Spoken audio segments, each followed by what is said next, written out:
Hola, ¿cómo estás? Hoy vamos a hablar de los verbos reflexivos y los pronombres reflexivos. So today we're going to talk about the reflexive verbs and the reflexive pronouns, okay? Here we're seeing a routine, la rutina de Andrés. Andrés' routine. And it starts at 7:30. La rutina de Andrés empieza a las 7:30. Starts at 7:30 a.m. So 1, 2, 3, 4, 5, 6, 7. 1, 2, 3, 4, 5, 6 y 7. So me despierto a las 7:30. Notice the construction. Me despierto, the verb conjugated in the yo form. Me despierto a las 7:30 y me levanto enseguida. So I get up. I wake up at 7:30 and I get up immediately, enseguida. Primero me ducho. So who is the speaker? Andrés, because he's saying me despierto, me levanto, me ducho. Número 3, me cepillo los dientes. Cepillo los dientes, cepillar, to brush. Número 4, me peino. I comb my hair. Me pongo la ropa. Got it? Me pongo la bata, I'm sorry. Y voy al cuarto a vestirme. Notice that all of these are reflexive verbs. Why? Because we are using a pronoun before them, and it's not the regular pronouns. The subject pronouns are, but these ones are reflexive pronouns. We're going to talk about them in a little bit. Now, voy al cuarto a vestirme. In this case, we have the reflexive construction at the end. Por fin salgo para la universidad. So I then, at the end, at last, I go to the university. Now, let's take a look at this. Bañarse, to take a bath. Notice that this verb has the AR right here, and then we add the se to indicate that this is a reflexive verb. Bañarse. So there are two ways of saying that. It's a singular and plural way. Me baño, te bañas, se baña. Notice the conjugation is still the same according to the pronoun.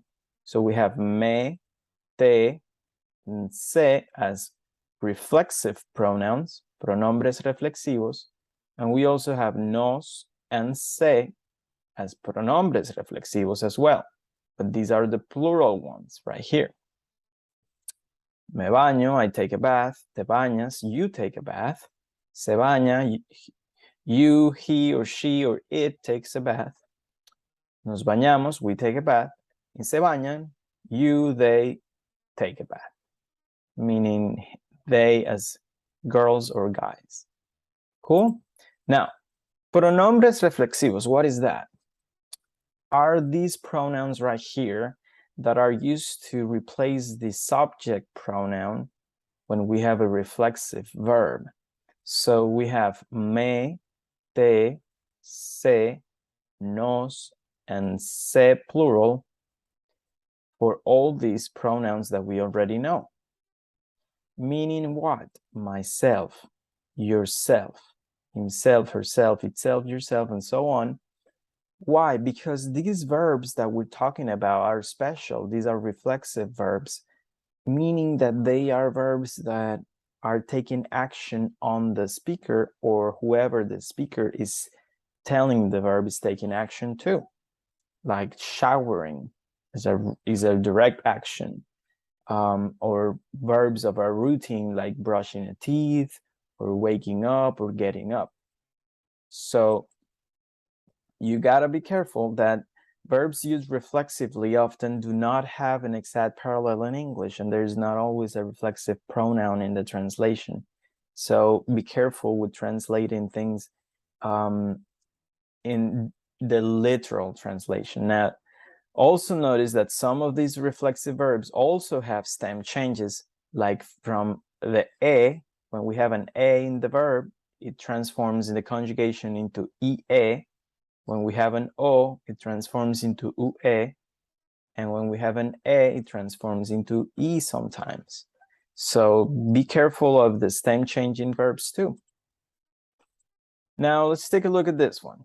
To get up, despertarse, to shower, ducharse, to shave, afeitarse, vestirse, to put clothes on, to get dressed, and sentarse, to sit down.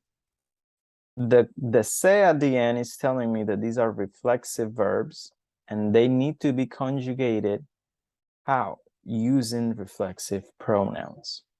Okay? So, me despierto, me ducho, me afeito, me visto, me siento. And you can play with any pronoun. Te despiertas, te duchas, te afeitas, and so on.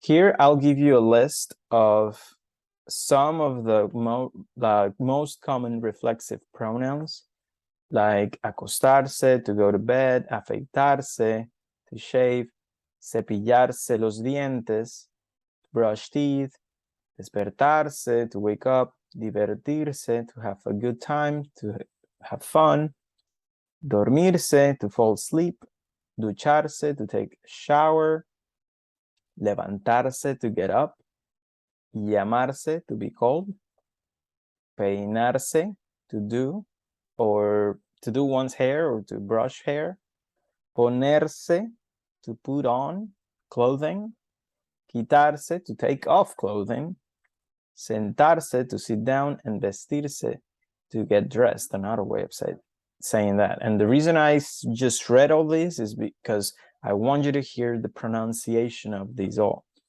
Cool? Now, non-reflexive use of verbs. Sometimes we have those. So all of these verbs can also be used non-reflexively, often with a different meaning. And when I say all of these verbs are these four right here: dormir, poner, or dormirse or ponerse. Okay? And they have different meanings, like to sleep or to fall asleep. It's not the same. Or to put on is not the same either. So let's see examples, like Antonio se pone un suéter. So Antonio is getting a sweater on. Antonio se pone un suéter. Su mamá pone la ropa en la lavadora. So his mom is putting the clothes in the washing machine. You see, there's a difference right there. Now, the summary is that when you have the subject pronouns ready in your brain, it's a little easier to just have the reflexive ones in your brain, stored in your brain, because then you can just identify a reflexive verb and then use the pronoun you want to use. Now, once again, I hope this helps. I hope this really is a good tool for you to practice, and I hope you can practice at home. I'll see you next.